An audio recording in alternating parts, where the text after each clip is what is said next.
בנסיעה הקצרצרה הזאת בסמוך לאוניברסיטת תל אביב קרה דבר שעוד לא קרה מעולם בשום מקום.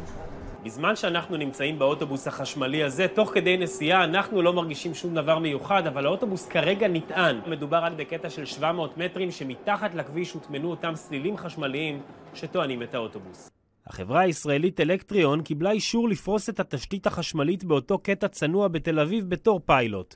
זה לקח להם רק לילה אחד, כעת כשמביטים בכביש אין שום זכר או אינדיקציה לאנרגיה שזורמת בו כשרכב חשמלי עם התקן מותאם עובר מעליו.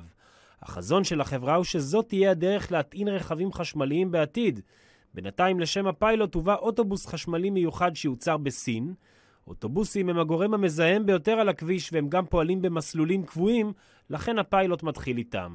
אנחנו נמצאים כרגע בתהליך מואץ של למעשה הפיכת מרבית צי האוטובוסים של חברת דן לאוטובוסים חשמליים. האתגר הגדול ביותר של הפעלת צי חשמלי זה עולם הטעינה. מה בעצם הבעיה בשיטה שאנחנו כבר קצת מכירים ברכבים חשמליים היום? טסלה, כל אחד מכנה את הרכב שלו, מכניס את הכבל על החשמל וטוען את הרכב.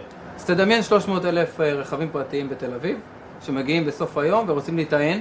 צריכים 300,000 עמדות טעינה. אנחנו מאפשרים לך לנסוע 24/7 ללא הצורך בעצירה. ואנחנו מתחילים לקבל חשמל שמגיע מהכביש ישירות לבטריה. עכשיו אנחנו נכנסים למקטע הרביעי. באירופה עושים צעדי ענק לעבר המהפכה החשמלית, כאן כמובן נרדמו בדרך ומפגרים גם בתשתיות הטענה. פרויקט ההטענה האלחוטית מסקרן במיוחד, אך הדרך עוד רחוקה מאוד עד שיביא לשינוי. השאלה הכלכלית בעיניי היא לא לייעד את זה רק לתחבורה ציבורית. אם הרעיון הוא שווה משהו, אז הכביש צריך לתדלק מכוניות חשמליות באשר הן. מאיפה מקור ההכנסה שלכם? המטרה של החברה זה להיות חלק מהתפעול. בסוף היום אנחנו צריכים לדעת מי לקח כמה חשמל, בסוף החודש לחייב אותו בחשמל, כמו סוג של כביש 6. החברה טוענת שהקרינה שנפלטת מהכביש קטנה מאוד, קטנה מאשר בשימוש בכמעט כל מכשיר חשמלי ביתי. בינתיים היא פרסה את התשתית שלה גם בכבישים ארוכים בשוודיה ובגרמניה, וממתינה לאישור להתחיל לפרוס בצורה נרחבת כאן בארץ.